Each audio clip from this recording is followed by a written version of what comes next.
Good morning. Welcome back to MUFC versus everybody. I'm your host, Sean. Just starting the day off with a little bit of coffee. And of course, back for another Manchester United news roundup. Just the latest and greatest as far as rumors, transfer links, and any developments really about the Red Devils that have been going on over the last day or so. I've obviously been trying to keep you guys updated with some of that as I just stay updated myself. Before we get started, don't forget to hit the like button. Don't forget to subscribe to the channel if you're new. And don't forget to go check me out on Twitter, MUFC versus everybody. Today we'll just have a little bit of manager news, a little bit of academy news, and then, of course, a little bit of transfer news. So let's dive right in with congratulations to the U18s. They did clinch their league title yesterday against Wolves early in the morning. Particularly youngster, I think he's Welsh, Gab Biancheri. He did bag a goal in the 11th minute, and the Wolves were able to equalize soon thereafter. United, again, pulled ahead a few minutes just after that with another strike from Biancheri. So a brace from the youngster to clinch that title. They were able to hold out. I think there's 3 matches to go. So it's been about 6 years, I believe, since the academies have won this title. So really good cause for celebration. Obviously, remember 2 years ago, we clinched the FA Youth title. Garnacho was a big part in that. And then the following season, last year, he made his big jump to the first team. So there's still 2 matches to go in the league for the U18s, but they are officially out of reach from second place City's academy, who do have game in hand, but their 43 points that City have will not be enough to catch up to United. How we wish that we could say that about the Premier League. There was a time where we could. But the women's team are doing bits, the U18s are doing bits, the academies, and the first team is just struggle bussing. So, again, congratulations to the academy. Brilliant clinching the league with a few games to go, and the future does look bright. So, big up. Talk a little bit about Jadon Sancho. I don't typically talk a whole lot about players who are on loan, perhaps, or players like Martial, who obviously have been in the news because his potential clubs are up in the air. He's going to be out of contract as far as I'm concerned. Martial's no longer a United player. He won't be featuring for us the rest of the season. So it is what it is. I don't have anything personal against Martial. He's just like, we're moving on, basically. So there's no point in talking about someone who's not going to be here. But Sancho, according to Sky Sports freelance journalist Peter Hall, incoming technical director Jason Wilcox is supposedly a fan of Sancho's and is open to giving him a second chance. If you remember, Wilcox was the head of Manchester City's academy a few years ago, and he also was a guy who gave Sancho his youth team debut at City. So this will obviously depend on Erik ten Hag's future at United. It's interesting, though, if Manchester United brings back a player that they backed Ten Hag by sending this player out on loan and kind of supporting Ten Hag when he kind of banished him from the first team. This was a club decision, not just a Ten Hag decision. So it'd be interesting if they brought him back. There's a lot of people who are up in arms about, Rashford's attitude or this Garnacho situation. Well, again, the difference, like we discussed the other day, the difference is how the players respond. So it's an attitude thing, which is not isolated to this specific incident, and so it'll be interesting if that does happen. Obviously, there's a lot of moving parts in there. I can't see it happening, but this is the rumors that we're talking about. So it is reported that Sancho, if he stayed, it would kind of be a fresh start for him, kind of wiping the slate clean. We do see a lot of that right now with Ineos. A lot of people are kind of getting a chance to make a good first impression. Some of the players and maybe Ten Hag are not doing a good enough job at that, but it is what it is.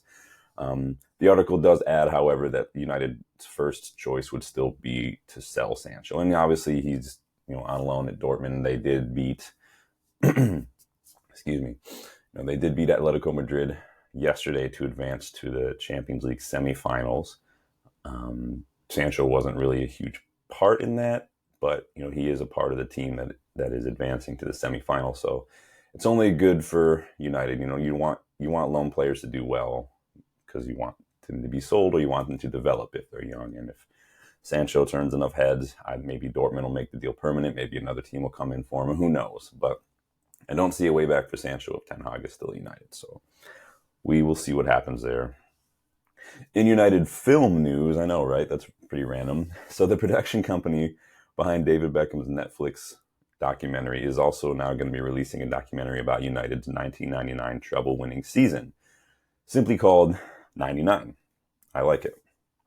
I think it's going to be a 3-part series as well, with each episode kind of focusing on a specific trophy from that season. Obviously, the FA Cup, the league, and then the Champions League. I think the film is going to have some never-before-seen footage. There's going to be interviews from former players and coaches. I think Ole Gunnar Solskjaer, Sir Alex, Steve McLaren, maybe Gary Neville, I want to say. Peter Schmeichel, I think, is in there as well, which is always fun. I think it's going to be released next month, May 17th, and that's going to be on Amazon Prime. So if you are a Prime member, go ahead and check that out. Never enough United films and series, am I right? I mean, I don't think there's a United fan who would ever get tired of watching them. You've got, the Class of '92, which was awesome. I have that downstairs. That's a good one. The Beckham series, obviously on Netflix. People love that. The Class of '92 also has like a little, I guess you would call it a spinoff called Out of Their League, which highlights, Gary Neville, Nicky Butt, Paul Scholes taking over Salford City. There's a couple seasons of that, and that's actually a pretty interesting little watch as well. If you haven't seen that, I can't remember where that is now. I remember I watched it on Netflix. I don't know where it is now. Life of Ryan is pretty good too. That's basically a little mini series highlighting when Ryan Giggs took over as player manager following David Moyes getting sacked, which is actually a little interesting. Sir Alex's Never Give In, that came out a few years ago. That was pretty good. Robbo, the Brian Robson story, the Rooney documentary, and who could forget the cinematic gem, the gold, the Oscar-worthy Manchester United Cowboy Pepsi commercial. That was a thing of beauty. I think that surpasses all of them. That's on, the upper echelon of United cinema. And I think the best part of that is seeing Ole Gunnar Solskjaer in a cowboy hat. So go check it out if you can. It's on YouTube somewhere. You'll find it. In transfer news, we do have a small update regarding our search for a striker. Ben Jacobs has reported that Chelsea and Arsenal have basically dropped out of the race for Ivan Toney, the Brentford striker, who's, coming back from the ban in January. He's scored a few goals. He's pretty vocal about wanting to leave, and apparently he's going to be available between 30 to 40 million, like we discussed in another video. If you haven't yet gone and looked at that striker video, go ahead and check it out. So Brentford manager Thomas Frank has already stated that it's obvious that Toney will probably be sold this summer. He is entering the final year of his contract, so it's likely Brentford will be looking to get something out of the deal rather than just lose him for free, especially with a striker who's pretty vocal. It doesn't help their, Brentford, that he's been so vocal, because, it does kind of drive the price down a little bit when you have a player who's kind of agitating for a move. But at the same time, striker market is a little thin, so it's maybe a supply and demand thing right now. You can get a good 28-year-old Premier League English striker. He's a good striker, Ivan Toney. I think that you're still going to get a decent fee for him even in the last year. I mean, what did Harry Kane go for? I mean, I'm not saying Ivan Toney is on Harry Kane's level. I'm just saying, sometimes the contract situation doesn't matter too much for a club with the means who need a striker. I think Brentford are hoping for a bidding war as well, but we'll see if Arsenal and Chelsea are kind of looking elsewhere. Who knows what that bidding war will look like. Again, I know I've said it a couple times, don't sleep on Barcelona when it comes to Ivan Toney. I think that he would fit them like a glove, and he's exactly the kind of striker or player that Barcelona could target. So keep an eye on that one. A bit more transfer news today. According to Mail Sport, United scouts were in Porto Alegre, which is in Portugal. They were there last week, the home of Brazilian club Grêmio, to watch the club's 18-year-old winger Gustavo Nunes. He's just a young player, hasn't had a whole lot of first team minutes, but what that does, he does represent kind of this young talent pool, this young South American talent pool, particularly because the South American market has been blowing up in recent years.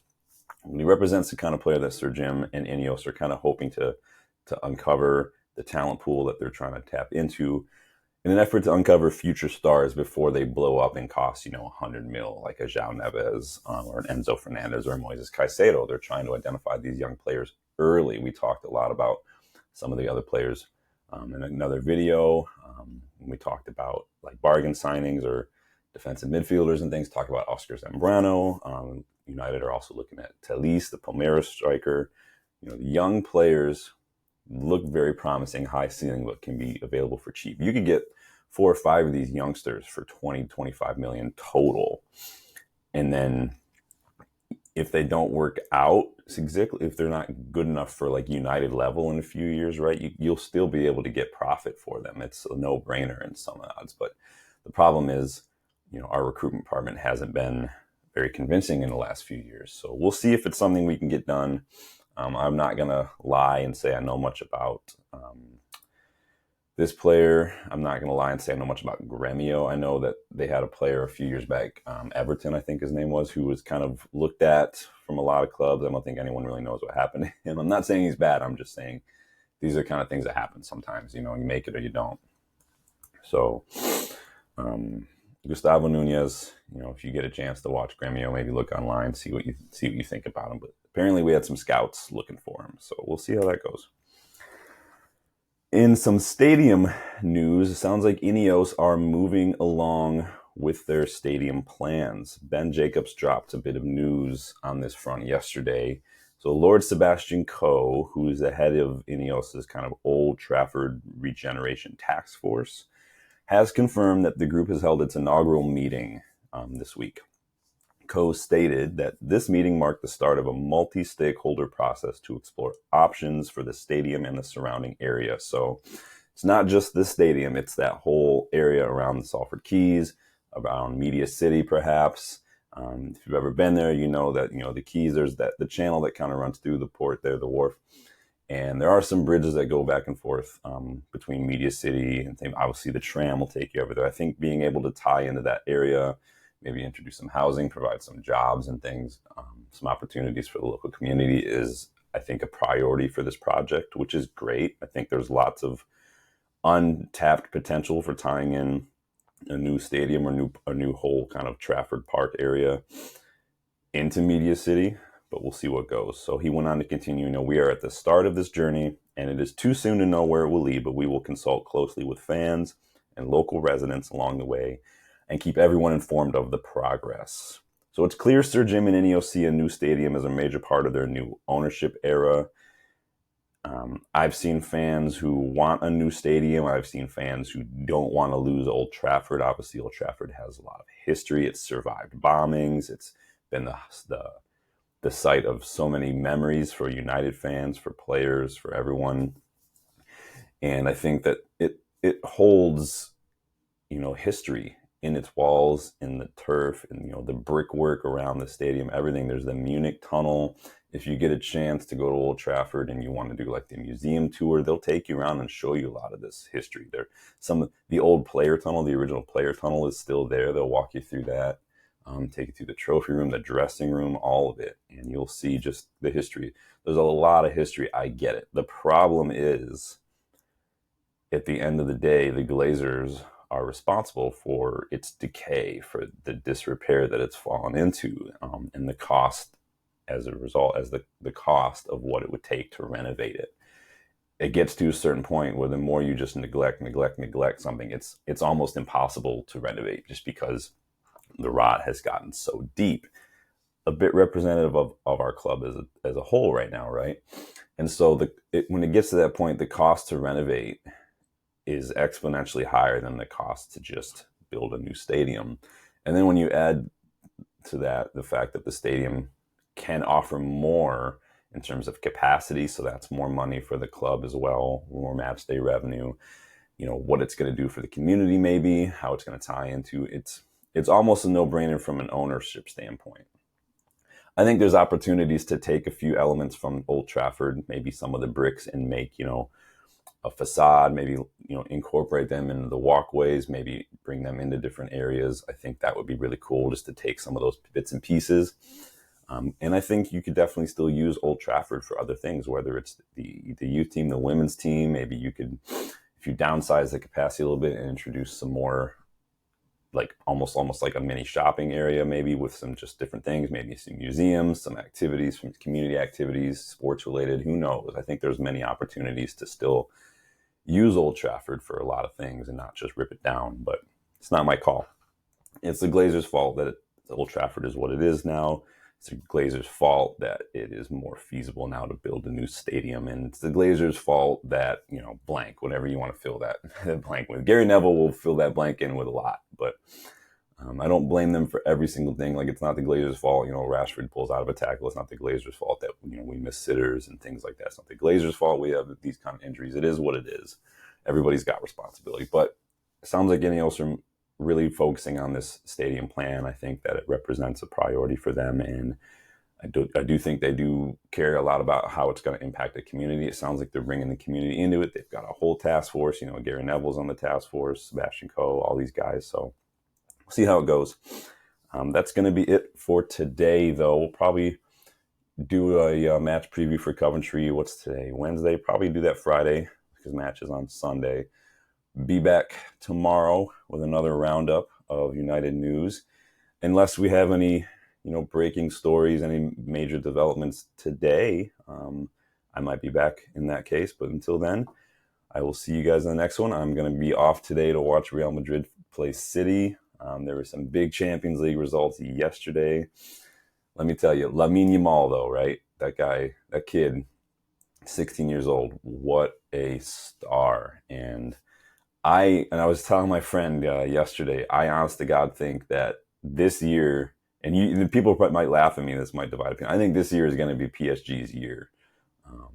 I know they struggled a bit against Barcelona, but I do think that they have the depth in the squad. I do think they have the quality, and I think that Luis Enrique, such a good manager. Obviously, he won a lot with Barcelona. He's a good manager, and I think that Mbappe is going to have the bit between his teeth this season when it comes to just wanting to maybe leave PSG with some accolades, right, and not just the league. So I do think it's going to be PSG's year. They're in the semifinal, and I like what I see from them so far. They pressed Barcelona really high yesterday, which is refreshing to see. And I think that now that they've added, if they can keep playing like they played yesterday, I think that they will be just fine. And so you can clip this up, you can bookmark whatever you want to do, but I do think it's PSG's year. So keep an eye on that. Until then, again, I will see you guys in the next one. Thanks for stopping by. Don't forget to hit the like button. Don't forget to subscribe. Don't forget to go check me out, MUFC versus Everybody on Twitter. And I will talk to you later. Bye.